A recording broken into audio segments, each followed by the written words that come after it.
So we'll start the second half of the talk. It will be Levi-Civita connections on Bicovariant differential calculus.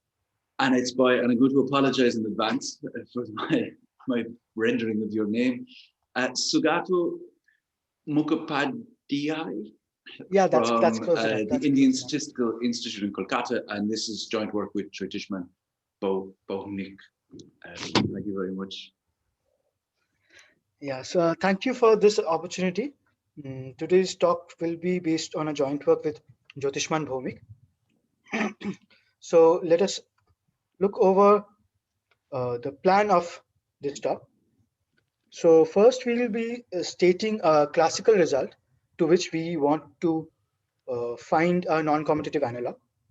Then since this talk is about Levi-Civita connections on bicovariant differential calculi, so we will be going over some generalities on bicovariant differential calculi.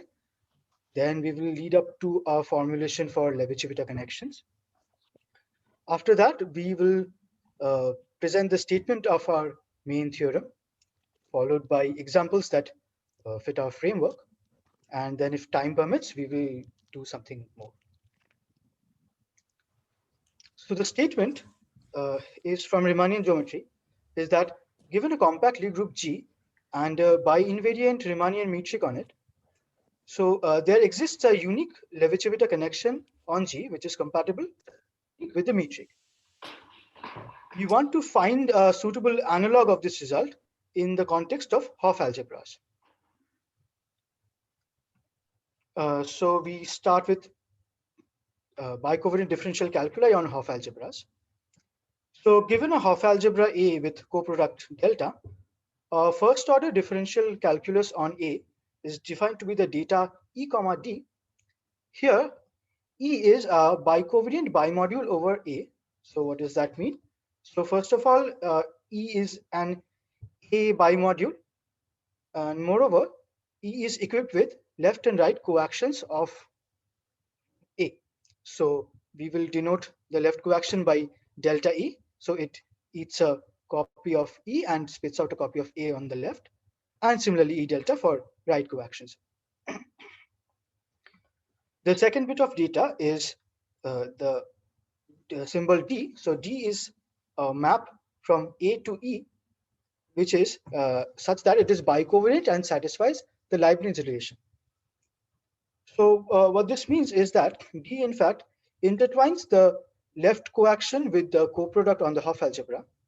D also intertwines the right coaction with the coproduct on the Hopf algebra. And finally, the Leibniz relation is just the Leibniz relation.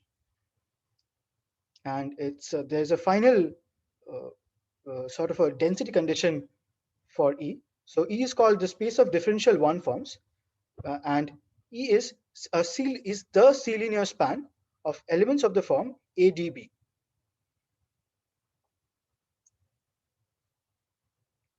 Okay. So since we are modeling our space of differential one forms over bicovariant bimodules, so now let us agree on some notations and collect some, recall some facts on bicovariant bimodules. So we denote the collection of bicovariant bimodules over a Hopf algebra A by the symbol M with the symbol A on each corner of M. So what does these four corners signify?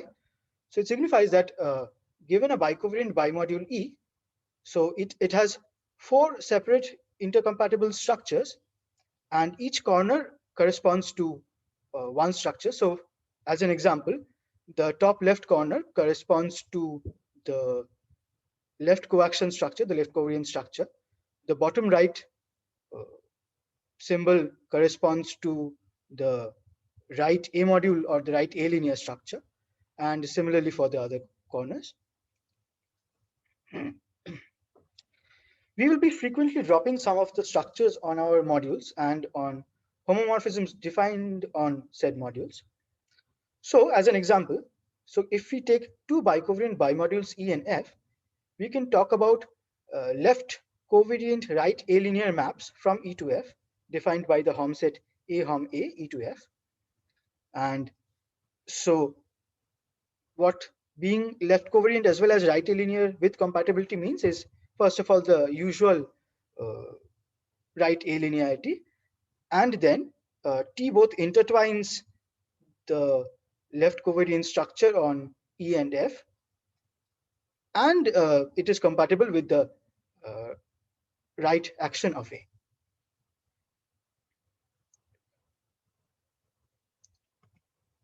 Uh, Let us also recall that there is an equivalence between the collection of between AMA. So this is the collection of left covariant right A modules and complex vector spaces. So this equivalence gives a one-to-one correspondence between a bicovariant bimodule E and its subspace of elements which remain invariant under the left coaction of E. So omega is said to be invariant under the left coaction. So the terminology can also be co-invariant, but anyway, if delta E on omega is equal to 1 tensor omega. And we denote the subspace by the symbol 0E. This equivalence also gives a one-to-one correspondence in the level of maps. So if we take two bicovariant bimodules E and F, the above equivalence also gives a one-to-one correspondence between the Hom set A Hom A E comma F to the Hom set of Hom 0E to 0E. So what it says is that if you have a map, if you have a left covariant right alinear map from E to F, it has a one-to-one correspondence with a certain map 0T from 0E to 0F, and 0T is just defined as the restriction of T to 0E. In this talk, we will only consider finite bicovariant bimodules in the sense that all our 0Es will be finite dimensional vector spaces. In particular, all differential calculi will be finite dimensional.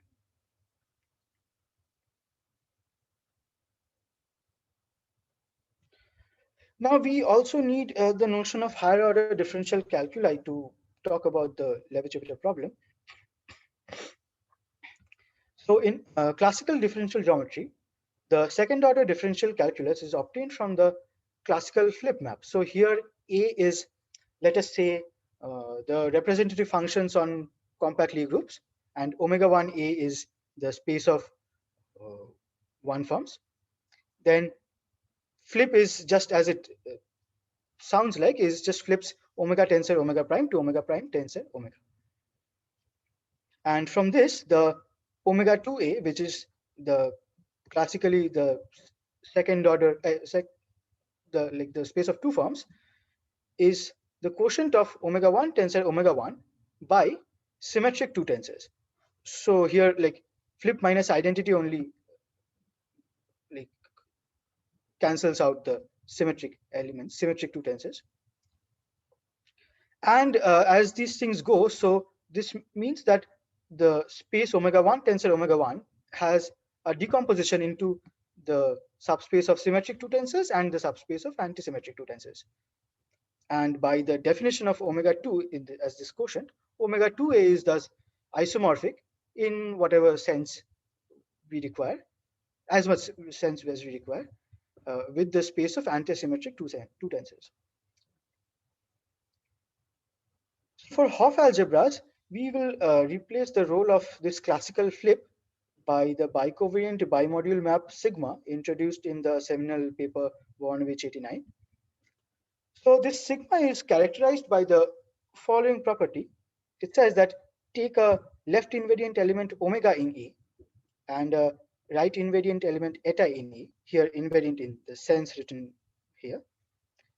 So then sigma will map omega tensor eta to eta tensor omega. And it so happens that there is only a unique bicovariant bimodule map that has this characterizing property. So now we come to the definition of two forms in the non-commutative case. So this construction could be done in more than one way, which are not always equivalent. In this talk, we agree to stick to this construction. This is also what was done in the initial Voronowicz 89 paper. So here omega 2a we will define as E tensor E quotiented out by kernel of sigma minus identity. And we will denote the quotient map by wedge.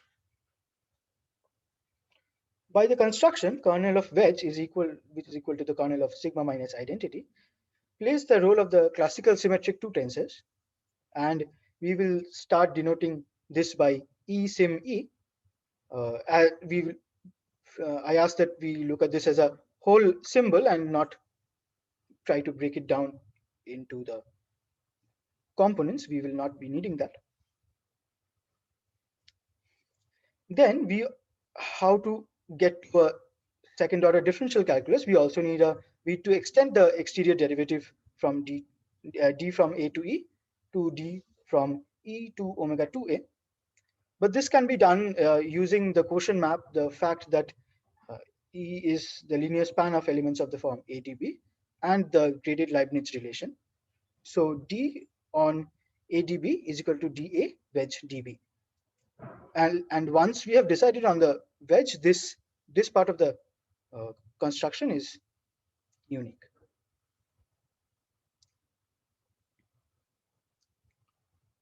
So now we have a result. So recall the correspondence of T and 0T. So similarly, sigma being bicovariant bimodule map has a correspondence between sigma and 0 sigma. So it makes sense to talk about the diagonalizability of the map 0 sigma from 0 of E tensor E to 0 of E tensor E. Remember that we have decided that we will only talk about finite dimensional 0Es. So then a little theorem, it says that if the map 0 sigma is diagonalizable, then the following exact sequence, so E sim E sitting inside E tensor A and then quotiented out to get omega 2A, this exact sequence of bicovariant bimodules is split. Moreover, there is an idempotent map P sim on E tensor E whose range is E sim E, and if we denote the kernel by F, then F is isomorphic to omega 2A, such that E admits the following split of bicovariant bimodules. A consequence of this result is that PSIM is also a bicovariant bimodule map. But then we need examples so that our hypothesis here is not vacuous. So here are some examples. So the test case is, of course, the standard differential calculi on compact Lie groups, that is commutative Hopf algebras, let's say. And then Q-deformed functional algebras, like over the years, various literature has recorded this fact that SUQ2, SLQN, OQN, and SPQN satisfy the diagonalizability property. And another class of examples is the deformation of the differential calculi of a compact Lie group by two cocycles of the corresponding Hopf algebra.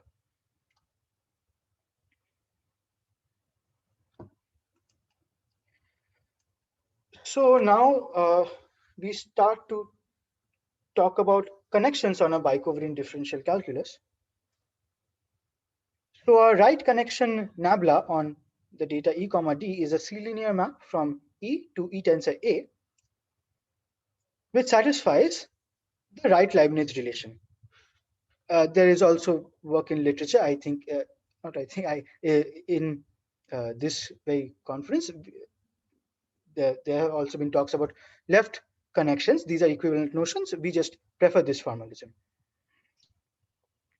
So yeah, so and nabla satisfies the right Leibniz relation.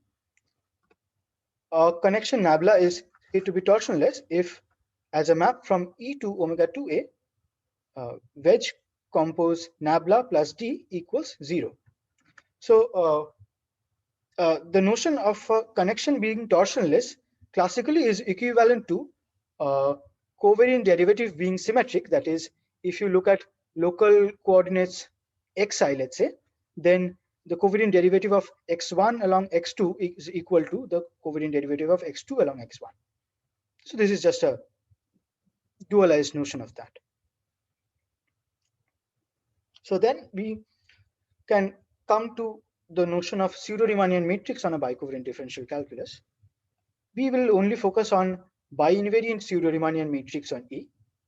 They are defined as right A module maps from E tensor E to A, following three properties. Firstly, that G is non-degenerate in the following sense. It is equivalent to the Sugato, yes.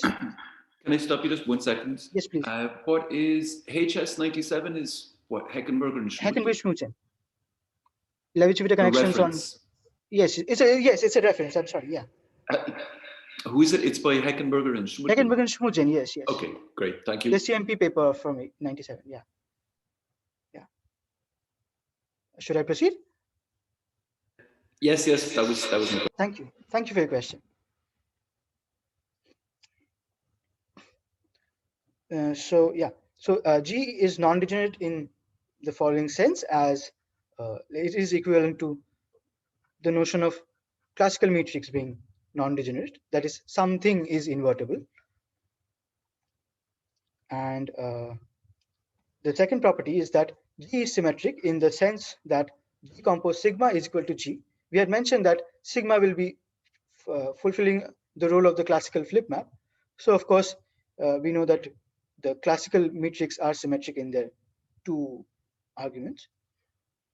And the third property is that G is bicovariant. I should mention that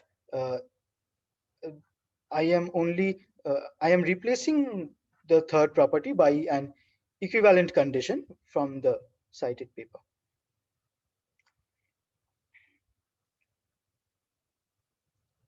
So then we come to compatibility of a connection with a pseudo-Riemannian matrix.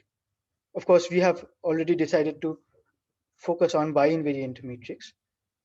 So we say that a left covariant connection nabla is compatible with a bi-invariant pseudo-Riemannian matrix G if for all omega and omega prime in 0E and A in A, the following identity holds. That is, pi G tilde nabla acting on omega tensor omega prime A equals D acting on G acting on omega tensor omega prime A.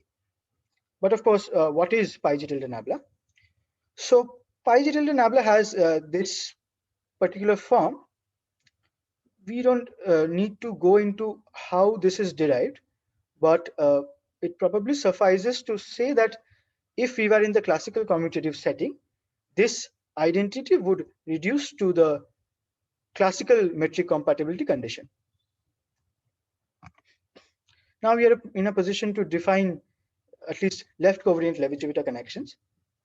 So we define a left covariant Levi-Civita connection for the triple E, D, G to be a torsionless connection on E, D compatible with G. That is, pi G tilde nabla equals D compose G. Of course, here we had chosen a very specific form of E tensor E. However, there are results to show that these are in fact uniquely determined. So this is in fact equality in the sense of maps. Okay, so before we go on to the statement of our main result, I would just like to make the following observation is that in the classical setting, if you had a compact Lie group G and a metric on it, then the property of existence of unique left covariant Levi-Civita connections had nothing to do with specific metrics. I mean, in fact, those are bicovariant metrics also. So it was really a property of whatever is the analog of E, D. So just the differential structure on the group. So what we would like to have is a metric independent property on our E, D, so that it guarantees the existence of a unique left covariant Levi-Civita connection for the triple EDG, given any G, at least which is bi-invariant and yeah, so which is bi-invariant. So that leads us to a discussion on a metric independent sufficient condition for the existence of a unique bicovariant Levi-Civita connection. So recall the map PSIM, which was an idempotent on E tensor E and which had the range E sim E. Then one can talk about applying PSIM on the second and third leg of a copy of 3 tensors. It will also be an idempotent with range E tensor E sim E. Again, we are looking at this thing in its entirety and not into the separate components. Finally, sorry, Sugato, just to remind for myself, so sim was going to be this was defined in terms of the braiding coming from yes, the it was supposed to be invariant. They were supposed to be invariant under the braiding. Yeah. Okay, so it's just going to be the kernel of the identity. Yes. Yeah. And this kernel of edge or kernel of sigma minus identity. Yes. Okay. Okay. Thanks. Thank you. Thank you for your question. So finally, recalling the correspondence between the maps T and 0T and restricting the domain and codomain further, we consider the map 0 of identity tensor PSIM. It is now restricted to 0 of eSIM E tensor E, and it maps to 0 of E tensor eSIM E. So once we have at least decided what 0 of identity tensor PSIM means, then we can go to the statement.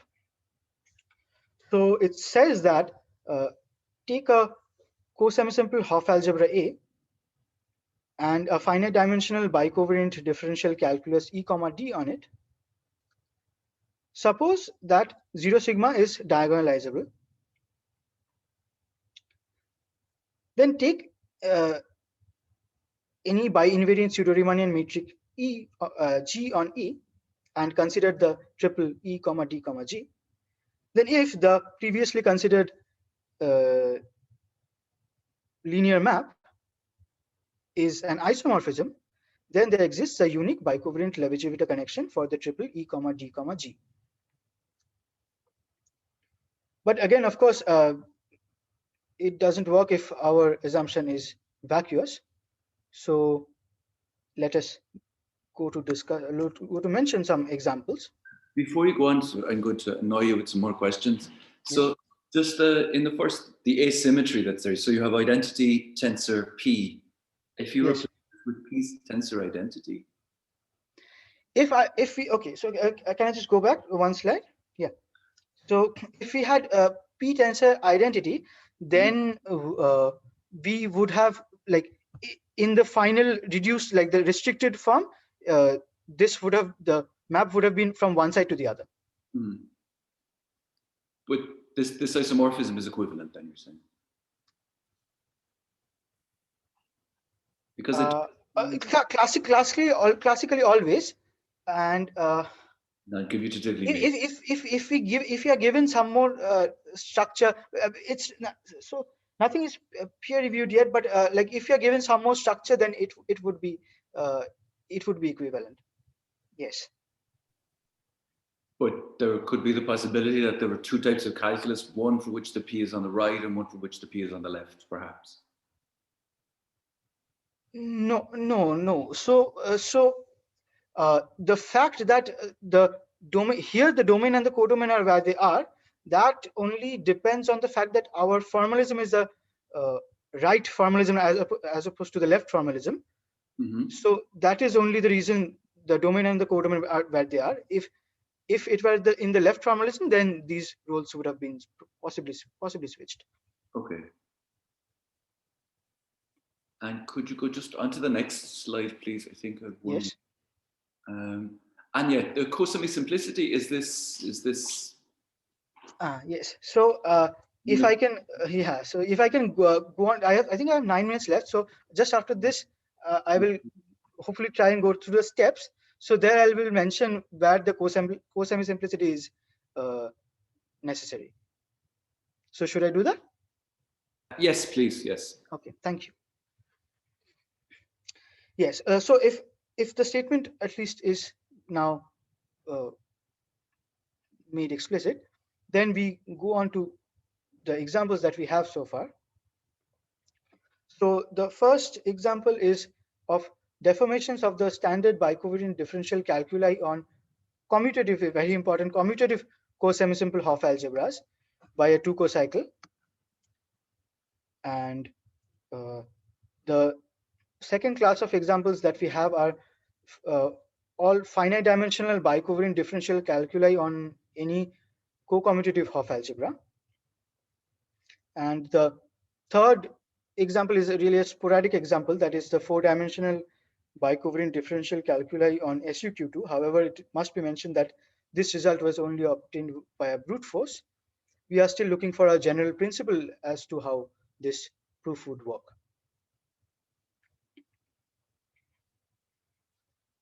Yes, so I think I have 7 minutes to me. So maybe we can quickly go through the steps of the proof. So this is a sketch of the proof. Excuse me? Yes. Excuse yes, me? yes. Did you look also at quotients, I mean, invariants of SuQ2? You know, that would be my first question, right? Yes. Circle, something like that, yes. No, so you quotient of SuQ2, you possibly mean the Podler sphere? Yes, of course, yes. Yes. So we plan on generalizing this framework in various directions, one of them being quantum homogeneous spaces, but we are still working on it. Thank you very much. Okay, thank you.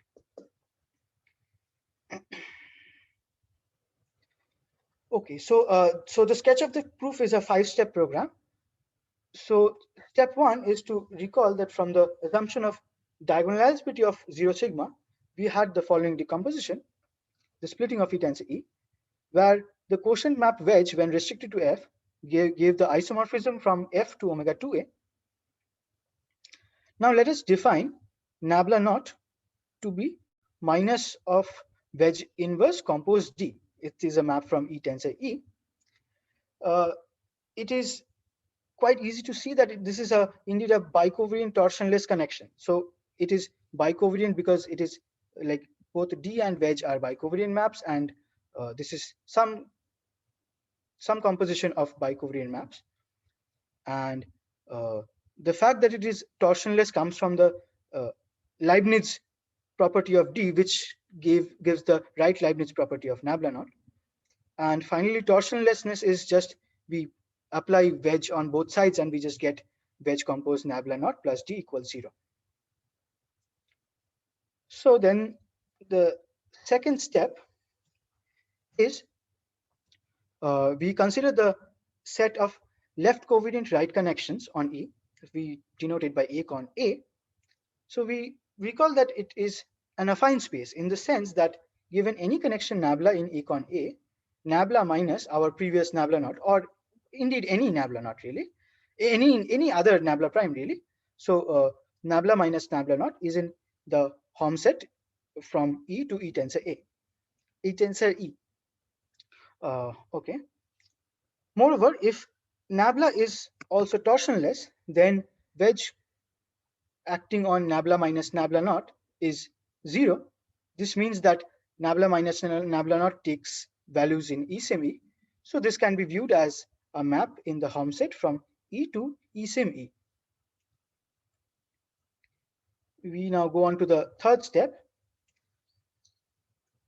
So now again for all nabla in A con A, we define a map phi g tilde nabla minus nabla naught taken as a whole. As a whole, we define it as pi g tilde nabla minus pi g tilde nabla naught. Here, the pi g tilde nabla is coming from the metric compatibility condition. So we look at this as this is a map from E tensor E to E. This map turns out to be in the Hom set from E tensor A to E. In fact, if nabla is also taken to be torsionless, then pi g tilde nabla minus nabla naught with, in a certain sense, can be viewed as an element of the Hom set of E same E to E. Here, I mean, it can be viewed as an element in the sense that no data is lost if you restrict the domain of the map. But now we take a closer look at phi g tilde itself. So here we had, for torsionless nabla, we had nabla minus nabla naught in the Hom set of E to E sim E, and phi g tilde nabla naught is in the Hom set of E sim E to E. So this gives us a clue for step 4 of the proof. So we view phi g tilde as a whole, as a map. So first, let us look at the second row. So here we are just considering what we had already said, and the Hom set is like the domain and the codomain are flipped in the Hom sets. However, also by our T0T correspondence, we can view these as maps from, like, on the Hom set of complex vector spaces. And since we had agreed that everything would be finite dimensional, I mean, like, it's only necessary that 0E be finite dimensional, everything else will follow. So then this is indeed a finite dimensional map from, like, this is indeed a finite dimensional map. So suppose phi g tilde is an invertible map. So then in theory, we can construct an inverse of phi g tilde. So then define nabla g to be nabla naught plus phi g tilde inverse on the whole of G compose G minus pi g tilde nabla naught. Then it is quite easy to check that nabla G is a left covariant Levi-Civita connection on EDG. I mean, like, why? Because, I mean, take nabla naught to the left and first apply phi g tilde all over, and then we just get that pi g tilde is symmetry compatible. And how the nabla naught was constructed would, and how phi g tilde is constructed will give us that this is torsionless. The left covariance also comes from the construction of phi g tilde. Also, the uniqueness again comes from the construction itself. So, but we only get left covariance. So here, I mean, in the classical result is, of course, if you take a bi-invariant metric, you want a bicovariant connection. So here I can prove this, the bicovariance without the assumption of co-semi-simplicity. So what we wanted to do was we wanted to run we want to run a dimension argument. So let us look at the top row over here. So what we would need is that like affix another a on the top right corner for each side. We want this to also be an isomorphism, and then we basically wanted to run a dimension argument. However, we couldn't find a way to flip the domain and the codomain. This if we didn't have the a, this of course holds for like complex vector spaces, but we didn't have it in the more general setting. So it is quite possible that co-semi-simplicity is not needed, that something else will enable us to drop the assumption of co-semi-simplicity.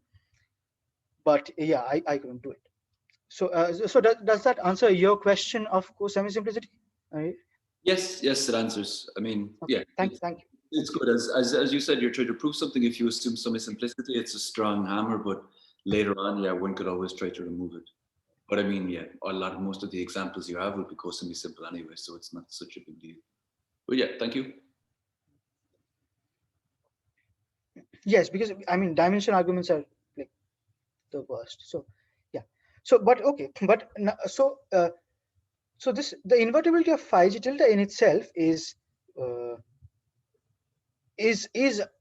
a sufficient condition of the existence of a unique left covariant Levi-Civita connection, at least, and with co-semi-simplicity also by covariance.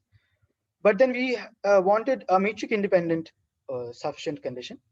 So that leads to step 5, which is proof of the fact that if the considered map where an isomorphism. So the considered map would be an isomorphism if phi g tilde is an isomorphism for just for a single g, and conversely, if the considered map is an isomorphism, then phi g tilde would be invertible for all g. Yeah. So that is all I had to say. So these are some references. Some of them I have used in this talk and others I have not, but they were extremely valuable to us while we were working on the problem. And thank you for your time.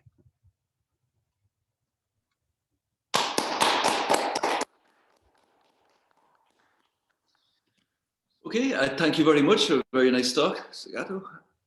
So are there any questions? So there's comments. Manuele says he needs to go. I have plenty of questions, but I'm going to try to go ahead if you want. Give other people a chance first.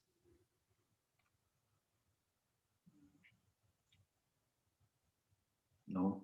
Okay, right. Well, I'm going to go for my first one. First one is mainly, it's basically to expand on the comment that Rita made. So, I mean, as you know, bicovariant calculi on quantum groups, quantum SU2, quantum OQG, they're problematic, but it's where it's on the homogeneous space that we really know the correct calculus. So yeah, to see how this works on homogeneous spaces, quantum homogeneous spaces would be very interesting.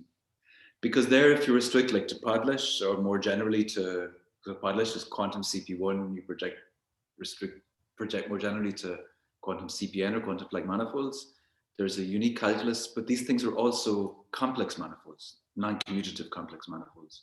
So there you have a Chern connection. And classically, at least, these things are Kähler manifolds. So the Chern connection and the Levi-Civita connection are the same thing. On the holomorphic part or the non-holomorphic part, yeah. Yeah, I mean, you know, to be careful. So we've already constructed the Chern connections for these things. So it would be interesting to see, and they're torsion free as well. There's the metric compatibility in the sense of metric compatibility with the holomorphic, with the Hermitian metric, but it should be, because what you're doing seems quite natural. So then it should be that if you try to do it on Podlesh or on CPN or so on, that you should get back what we had, I would hope. So it would be interesting to see it constructed from your point of view. And a good confirmation of both sides if the two matched together. So yeah, that wasn't really a question, more of a comment, I guess. But so my question then is that, are these things bimodule connections? That would be my question. So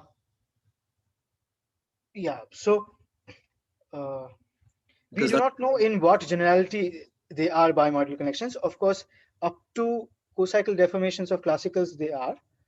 And so there is a similar formulation in a different context. If you know them, tame spectral triples, tame differential calculi. So at least in the common minimum formalism, they would be, of course, because it has been shown in the other formalism that they are. So, but yeah, we are still trying to figure out, I mean, there are some issues regarding whether we want the metric to be bilinear and things like that, because like if you want to like go through how like if you want to check if these are in generically bimodule connections, then we would want the nabla not to be a bimodule connection, and then you would want your then this affine space I've checked that this affine space notion also holds over there. So but then the problem starts cropping up with the phi g tilde, where where if G is not bilinear, then things go really awry. So yeah, so I'm still looking at that. Yeah, it's not an easy question. So in the sense that you said on complex structure in non-complex geometry, so the connections that you got, they were all bimodule connections? We think so. Okay. We're also working on this at the moment. So we think for line bundles, we probably think that we can do it now. For more general, it's not clear. So I guess, yeah, I should say we're for the connections on the calculus itself, we're not sure. There are connections on the line bundles as well, like return connections on the line bundles. We think that they are, but yeah, we're working on it as well. Okay, so thank you. Thank you for your questions. Are there any other questions from the audience? Yeah. So Ray. Yeah. Yeah. Hi. But is this some ongoing work with Marco, or is it already available in the archive? No, it's not available. The existence of the churn connections is on the archive. That's actually But so that's by Biggs and Majid, right? From some years ago. From some years ago, but the papers that we've written, that's all. It's been published actually. Okay. The last one, if you check in the archive, it's the last paper I have in the archive. It's with Karen. Okay. And Peter and Andre and Freddie. Yeah, so there we construct churn connections for every like equivariant vector bundle, basically. Okay. Yeah. So Marco got some bimodule connections on all these complex projective spaces. Yes. So yeah, so we still haven't checked whether this can be realized from some connections on the Lie group. Okay, I mean, well, I guess so. The connections that Marco had will be the same ones that we have because they're basically unique. I beg your pardon? The connections that we constructed will be the same as the ones that Marco constructed, actually. Okay. Because there's a uniqueness result. Okay. Using sort of the uniqueness result is the same as the argument in the proof here, actually, for your uniqueness. So they will be the same. Marco showed for the calculus that it was bimodule. We were not able to show this. Okay. Well, yeah, no, it would be very interesting to see how your approach works on homogeneous spaces. Yes, that is one thing we are actively looking at. Yeah. Okay, well, good. Please let me know when you produce something. I'd be happy to read it. Okay, so are there any more questions or comments? No? Okay, if not, then we'll thanks Sugato again for a very nice talk.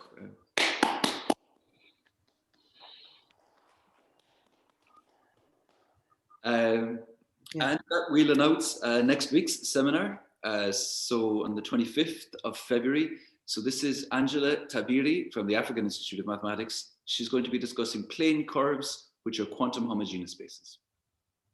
So the abstract is available on the website, and hopefully we'll see you there next week. Okay, so thank you for